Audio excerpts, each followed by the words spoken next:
We often think of demons as something external, dark, scary entities that lurk in shadows or hide under our beds.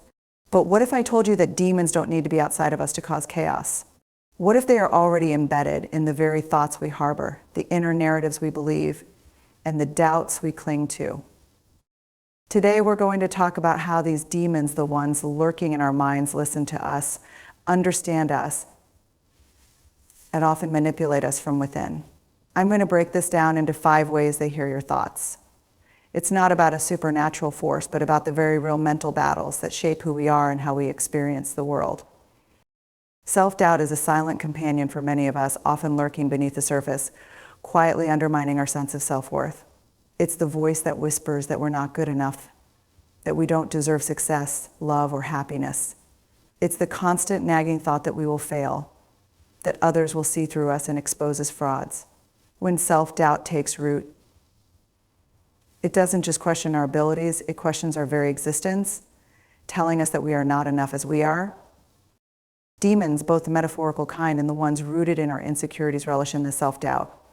They don't need to push or shout. They merely need us to entertain the idea that we're not. Self-doubt is their entry point. Once it's allowed to enter our minds, it becomes the perfect breeding ground for negativity. It takes the smallest seed of uncertainty and multiplies it, twisting it into a narrative that grows larger than the truth itself. When we begin to doubt ourselves, we unknowingly invite these demons in. The more we question our worth, the more space we create for them to take root. It's not just about a single thought or passing moment of insecurity. It's about the cumulative effect of constant, unchecked doubt. Every time you second guess yourself, every time you think you're not good enough to achieve your dreams or be loved for who you truly are, you're feeding those demons. You're telling them that you don't believe in your own power, in your own potential. Self-doubt comes in many forms, often disguised as caution or humility. It's easy to think that questioning ourselves is a healthy exercise in humility or a necessary process for growth. But when it turns into a pattern, it begins to erode our confidence and sense of self. What starts as a single question, am I good enough, grows into a series of limiting beliefs. I'm not talented enough to succeed. I'm not worthy of love.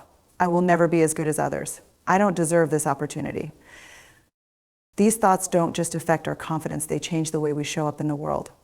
When we doubt ourselves, we shy away from taking risks, from standing up for what we believe in, or from pursuing our passions. We might hold back our ideas in meetings, shrink into the background at social events, or avoid pursuing goals we care deeply about. The demons thrive in that space of hesitation and fear, growing stronger with every missed opportunity to trust in ourselves. They also know that self-doubt is self-reinforcing. The more we doubt, the more we fail to act. And with each failure, real or imagined, the doubt gets louder, more convincing. The demons feed on this loop, amplifying our insecurities and convincing us that they are truths. See, you failed again. You're just not good enough, they whisper. You'll never make it. You're not cut out for this. The more we listen to them, the less we believe in ourselves. And the further we spiral into the darkness of doubt. Self-doubt also distorts our perception of reality. It convinces us that our flaws are glaring and obvious to everyone around us, even when that isn't the case. It tells us that people are judging us, that they can see our weaknesses, our imperfections. We start to feel like imposters walking around with an invisible mask, terrified that someone will find out who we really are. In reality, most people are wrapped up in their own lives, their own worries and insecurities. But the demons know that our internal dialogue can make us feel isolated, disconnected, and ashamed. But what happens when we begin to recognize self-doubt for what it truly is, a destructive force that thrives on our fear and insecurities? That's when we start to take back control. It's not about eliminating doubt entirely, because let's face it, doubt is a natural part of being human. It's about not letting it define us. It's about challenging those doubts when they arise and reminding ourselves of our worth, our strengths, and the progress we've already made. When we learn to trust ourselves, to recognize that we are more than our doubts, we can start to quiet the demons. We can stop giving them the power to dictate our choices, our feelings, and our actions. The next time self-doubt creeps in, Instead of allowing it to spiral out of control, we can pause and ask ourselves, is this thought helping me? Or is it holding me back? Over time, the more we challenge these doubts, the less power they have. We begin to develop a deeper sense of self-confidence, not from arrogance or pride, but from a quiet, grounded assurance that we are worthy of everything we desire. We begin to recognize that our worth is not tied to external validation or achievement. It's inherent in who we are. It's not easy to silence the demons that thrive on self-doubt. They have a way of showing up when we're vulnerable, when we feel uncertain, when we're at a crossroads. But by recognizing them for what they are, voices that do not speak the truth, we can begin to replace them with empowering thoughts that affirm our potential and our worth. And in doing so, we break free from the grip of self-doubt, choosing instead to step into our power, to trust in our abilities, and to honor the journey we're on. The demons that once listened to our doubts will have no place in our minds, because we will have learned to listen to something far stronger, our own truth. Unspoken fears are some of the most potent forces that shape our inner worlds. These fears often go unnoticed, buried deep in our subconscious, and yet they have a powerful way of influencing our actions, decisions, and overall well-being. While we may not always voice them, they speak volumes to the demons within us, those quiet, insidious forces that thrive on our internal struggles. These demons don't need us to shout our fears from the rooftops. They don't even need us to fully acknowledge them. They simply need us to carry them in silence. The unspoken fears are the ones we keep hidden, the ones we don't want to admit, even to ourselves. They are the fear of failure that we refuse to vocalize, the fear of rejection that we push aside, and the fear of not being enough that we keep locked away in the recesses of our hearts. These fears fester in the shadows, gaining strength with every unspoken word. The demons know this, they hear these fears, and they feed on them. At the core of unspoken fears is a deep sense of vulnerability. We are afraid to expose our weaknesses, afraid that if others knew our true fears, they would see us as fragile, imperfect, or incapable. So we keep these fears to ourselves. But in doing so, we create an environment where they can grow unchecked. Unspoken fears are often tied to shame, guilt, and insecurity. We may feel like we don't deserve to feel fear, or that our fears are irrational and shouldn't be shared. The demons thrive in that secrecy, listening closely to the silent narrative we build around these fears.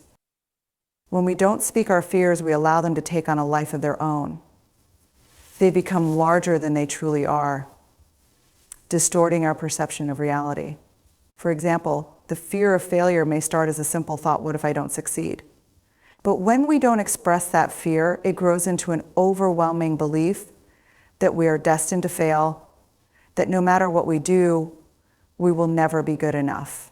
This belief becomes a self-fulfilling prophecy because the more we internalize that fear, the more it dictates our behavior.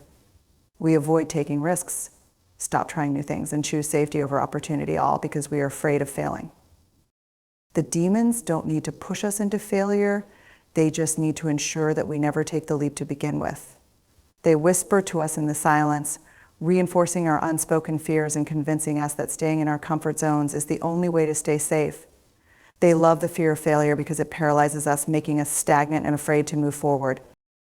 Similarly, the fear of rejection, often spoken. We are terrified that others won't others for who we are, or that we won't be loved if we show our true selves. This fear is especially dangerous because it's so deeply tied to our sense of self-worth. When we fear rejection, we begin to question our own value, believing that if someone turns away from us, it means we are not enough. And so we hide our authentic selves, putting on masks to fit in and avoid the pain of being rejected. But in this silence, the demons are listening, feeding off our need for validation, convincing us that we will never be truly accepted or loved unless we conform to others' expectations. The demons know that unspoken fears are the easiest to manipulate. When we don't voice our fears, we can't confront them, and they remain in the background, growing stronger and more pervasive with time. They know that when we keep our fears to ourselves, we're less likely to seek help or support. Instead of sharing our vulnerabilities, we bottle them up, pretending everything is fine, when in reality, these fears are quietly eating away at our mental and emotional well-being. These unspoken fears also create a sense of isolation. When we're afraid to voice our concerns or acknowledge our struggles, we feel alone in our experiences. We assume that no one else shares our fears or understands what we're going through, which deepens our sense of loneliness. The demons, however, thrive in this isolation. They know that when we feel disconnected, we are more susceptible to their whispers, more likely to believe their lies, and more willing to give in to the belief that we are the only ones who feel this way. What makes unspoken fears even more insidious is that they are often deeply tied to our past experiences. We may have been hurt, rejected, or made to feel small in the past, and these experiences can shape the fears we carry today. We fear that history will repeat itself, that we will be rejected again, or that we will fail just as we did before. These fears are not based on current reality, but on the stories we tell ourselves about the past. And because they are rooted in our history, they can feel incredibly real and overwhelming. But again, the demons are listening, feeding off the unhealed wounds of our past and using them to control our present. So what do we do with these unspoken fears? How do we silence the demons that thrive on them? The first step is acknowledging them. We have to give our fears a voice, speaking them aloud, whether to a trusted friend, a therapist, or even to ourselves. We begin to take away their power. When we speak our fears, we move them out of the realm of the unconscious and into the light of conscious awareness, where they can be addressed, examined, and challenged. Acknowledging our fears doesn't mean giving in to them. It means recognizing that they are a natural part of being human and that they don't define us. By speaking our fears, we take back control. We no longer allow them to rule us from the shadows. We expose them for what they are, just thoughts, just stories we've told ourselves, and we begin to rewrite those stories. We remind ourselves that we are capable of handling rejection, that failure is not the end, and that we are worthy of love and acceptance, no matter what. When we stop allowing our unspoken fears to fester in silence, we begin to heal. And in healing, we silence the demons that thrive on our insecurities, and we reclaim our power. Shame is one of the most corrosive emotions we can experience. Unlike guilt, which is tied to specific actions or behaviors, shame is a deeply rooted belief that we are fundamentally flawed, that something is wrong with us at our core. It's the feeling that we are unworthy of love, of success, of happiness, and that we are somehow less than others. Shame is often a silent companion, lurking in the background of our lives, shaping how we view ourselves and how we interact with the world. The stories of shame we carry are not just fleeting thoughts. They are narratives that define us, narratives that the demons in our minds eagerly listen to. They don't need to be loud or overt. They don't need to make their presence known in dramatic ways. All they need is for us to keep telling ourselves the same story of inadequacy, of failure, and of being unworthy. And so these demons latch onto those stories, amplifying them, distorting them, and convincing us that they are the truth of who we are. The stories of shame often begin in childhood when we are first made to feel that we are not enough. Perhaps it was a critical parent, a bullying peer, or a teacher who made us feel small. The seeds of shame are often planted in moments when we are vulnerable, when we are seeking love, validation, or approval, and instead, we are met with rejection or harsh judgment. These early experiences form the foundation of the stories we tell ourselves about who we are, and they are often carried with us throughout our lives, whether we realize it or not. When we experience shame, the demons within us don't let us forget. They listen intently to the stories we continue to tell ourselves about our past mistakes, our perceived failures, and our flaws. These demons thrive on shame because it keeps us trapped in a cycle of self-judgment and self-loathing. Every time we replay the stories of our past, those moments when we felt inadequate or unworthy, the demons grow stronger. They feed off the belief that we are not deserving of love or success. They tell us that we are broken, that we are irreparably damaged, and that we should hide our true selves from the world. The more we identify with our stories of shame, the more we believe them to be our identity. It's not just that we feel bad about something we did, we internalize the belief that there is something inherently wrong with us. We start to believe that our past defines our future, that we are incapable of change or growth.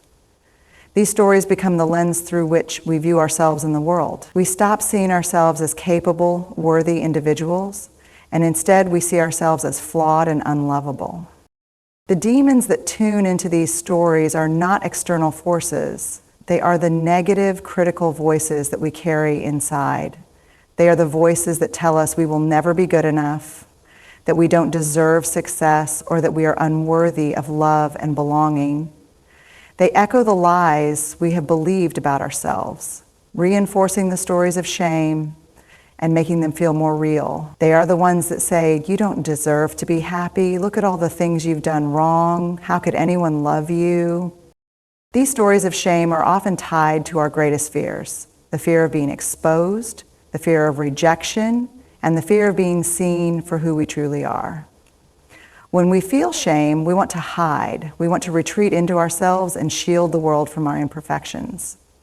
We wear masks, pretending to be someone we're not, in the hopes that others won't see the brokenness we believe resides within us. The demons feed off this need for secrecy and isolation. They know that when we are ashamed, we withdraw from others. We stop connecting, stop being vulnerable, and stop sharing our true selves. And in that isolation, the demons only grow louder. The demons of shame are also experts at creating stories that prevent us from healing. They tell us that if we share our shame, others will reject us. They convince us that if we open up about our struggles, we will be judged and abandoned. So we keep our stories locked away, convinced that no one would ever understand, let alone accept us, if they knew the truth. The demons know that by keeping us silent, they can continue to control us. They isolate us in our shame, making it feel like we are the only ones who have ever felt this way. But here's the truth: we are not alone in our shame. Shame thrives on the illusion of isolation, but it is not a unique experience. Every person has moments of doubt, fear, and self-judgment. The demons want us to believe that we are the only ones who carry this burden, that no one else can understand the depths of our shame. But when we begin to share our stories, when we allow ourselves to be vulnerable, we realize that we are not alone. We find that others have similar experiences, that they too have struggled with feelings of inadequacy and unworthiness. And in that shared vulnerability, we begin to heal. The first step in overcoming the demons of shame is to confront the stories we've been telling ourselves. We need to recognize that these stories are not the truth of who we are. Our past mistakes, our perceived failures, and our flaws do not define us. We are not broken or unworthy. We are human and we are deserving of love. But when we challenge these stories, when we see ourselves for who we truly are, a person who is worthy, capable, and full of potential, the power of shame begins to dissipate. It's also important to recognize that healing from shame is not a solitary journey. We need connection, understanding, and support. The more we share our stories, the more we create space for others to do the same. In that shared vulnerability, we find the strength to heal. We begin to rewrite our stories not as tales of inadequacy, but as stories of resilience, growth, and transformation. We are not defined by our past. We are defined by our ability to rise, to learn, and to embrace the truth that we are enough. When we stop letting the demons dictate our narrative, when we stop feeding the stories of shame, we begin to reclaim our power. And in that reclamation, we find the freedom to be ourselves, unapologetically and fully, without fear of judgment or rejection. Negative self-talk is like a constant undercurrent, silently shaping our thoughts, feelings, and actions. It's that inner voice that tells us we're not good enough, that we'll never succeed, that others are better than us. It's the voice that criticizes, compares, and condemns, often without us even realizing how deeply it impacts our lives. It's subtle but powerful, and it feeds the demons in our minds. And those negative forces that thrive on self-doubt, shame, and fear. What makes negative self-talk so dangerous is that it's not just occasional, fleeting thoughts. It's a pattern. Over time, the more we engage with negative self-talk, the more it becomes a part of who we are, shaping our self-image and our outlook on life.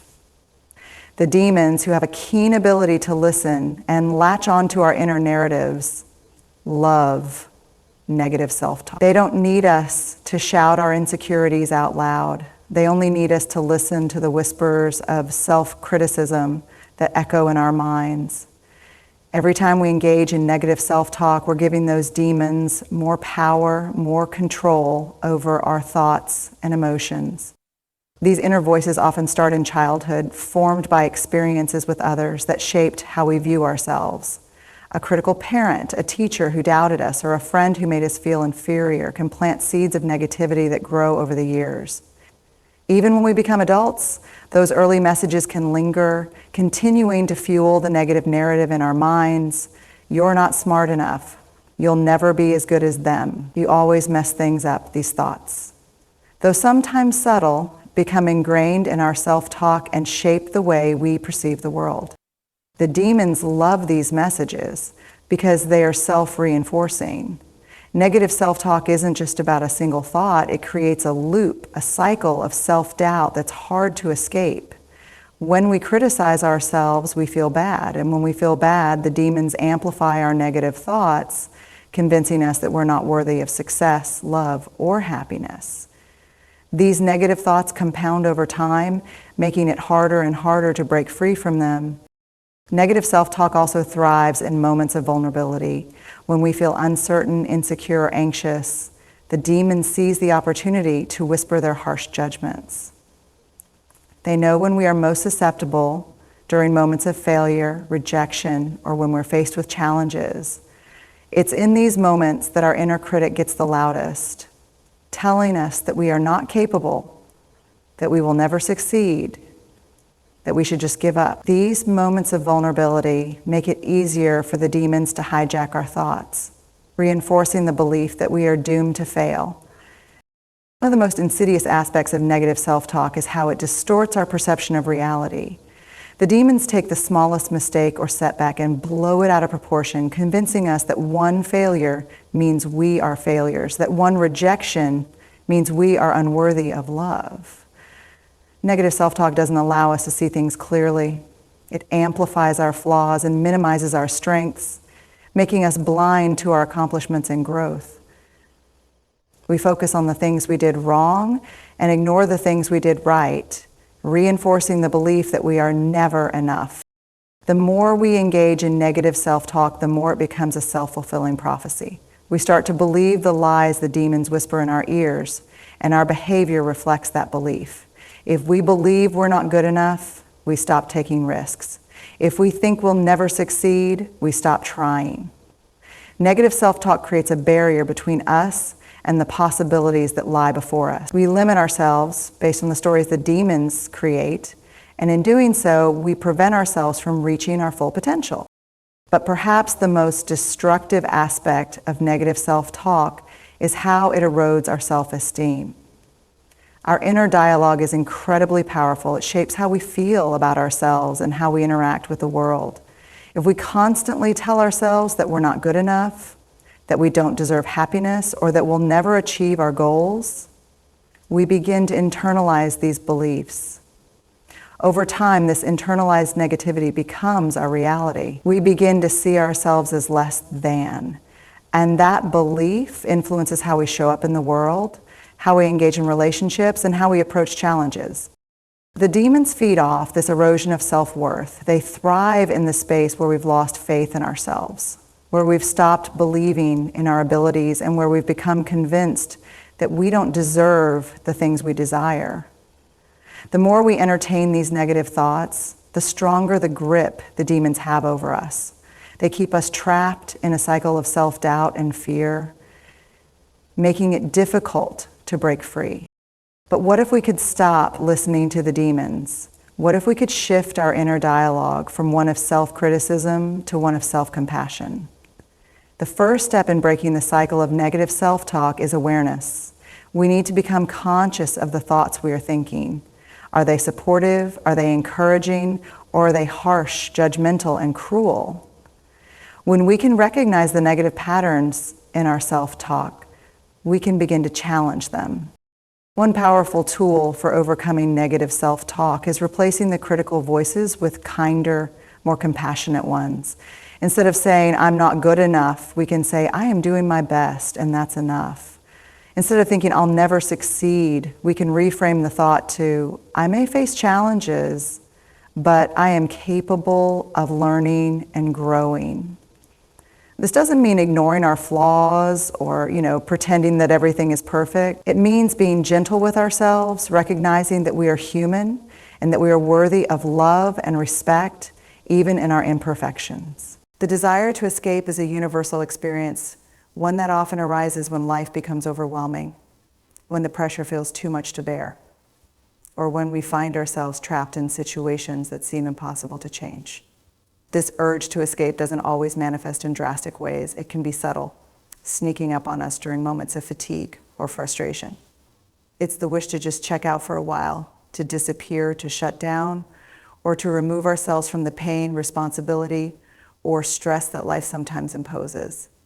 And while the desire to escape may feel like a natural response to hardship, the demons within us hear it, latch onto it, and use it as a way to deepen their hold over us. The desire to escape is often rooted in our feelings of inadequacy or helplessness. When we feel like we have no control over our lives, the urge to flee can seem like the only option. It's as though in escaping, we might find some sense of peace, relief, or freedom from the demands and challenges that overwhelm us. But the demons know that when we seek to escape, we're not really solving the problem or avoiding it. And in avoidance, we give the demons more room to grow and fester because the real issue is not being addressed. The more we try to escape, the more entrenched we become in the cycle of avoidance, and the more control the demons gain over our actions, thoughts, and emotions. Escape can take many forms.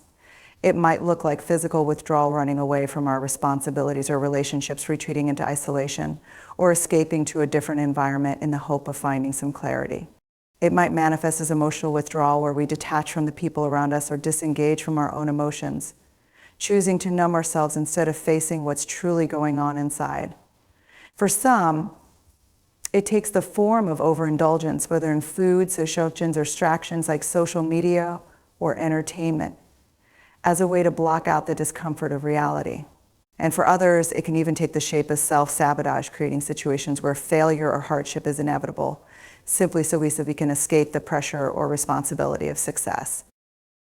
The demons thrive on this desire to escape because it feeds into their primary goal to keep us disconnected from ourselves. When we seek escape, we avoid dealing with the emotions, thoughts, and challenges that are causing us distress. The demons know that by encouraging escape, they can keep us stuck in a cycle of avoidance, making it harder for us to confront our fears, heal our wounds, and address the issues that are truly causing us pain. The more we run away from our problems, the more they continue to grow, lurking in the background, waiting for us to return so they can strike again. One of the most insidious ways the demons manipulate our desire to escape is by convincing us that it's necessary. They whisper that we deserve a break, that we can't handle the pressure, that it's okay to just give up for a while. They make us believe that stepping away is the only way to protect ourselves, that we can't possibly go on if we don't take some time to hide or withdraw.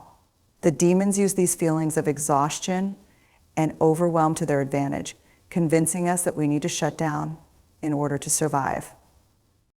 But in reality, when we give in to this desire to escape, we are only prolonging our suffering. The demons know this. They understand that when we avoid, we delay the healing process. We keep postponing the hard work of facing our fears, confronting our pain, and doing the emotional labor needed to move forward. Instead of growing stronger, we grow weaker, more disconnected from ourselves and our true desires. We end up stuck in a cycle where the need to escape becomes a constant. Ever is in temptation, always lurking just beneath the surface, and beneath the surface it's only discomfort to trigger its call. This pattern of escape also feeds into our inner narrative of inadequacy. When we escape, we reinforce the belief that we are not capable of handling life's challenges. The demons tell us that we need to run away because we are too weak, too fragile, or too broken to face our problems. They make us believe that we can't trust ourselves to cope with difficulty, which deepens our feelings of powerlessness and self-doubt. The more we give in to the desire to escape, the more we internalize the belief that we aren't strong enough, that we aren't resilient enough, or that we don't deserve to face the challenges ahead. The desire to escape also taps into our deepest fears of failure, rejection, and inadequacy. When we feel overwhelmed, it's often because we fear that we won't measure up to others' expectations or that we're not living up to our potential. The demons use this fear to amplify the desire to escape. They tell us that if we just step away from the pressure, we won't have to confront the possibility of failure. But the truth is, by running away, we are avoiding growth. We are avoiding the very opportunities that would allow us to prove to ourselves that we are capable of facing challenges and rising above them. So how do we begin to break free from this cycle of escape? The first step is recognizing that our desire to escape is often a response to pain, but it is not the solution. We need to acknowledge the underlying emotions that are driving this urge, whether it's fear, frustration, exhaustion, or self-doubt, and give ourselves permission to feel them rather than running away from them. Escaping doesn't allow us to process our emotions, it just buries them deeper, only to have them resurface later in more intense ways. When we allow ourselves to feel, to sit with the discomfort, we create space for healing to begin. The second step is learning to cope with stress in healthier, more constructive ways.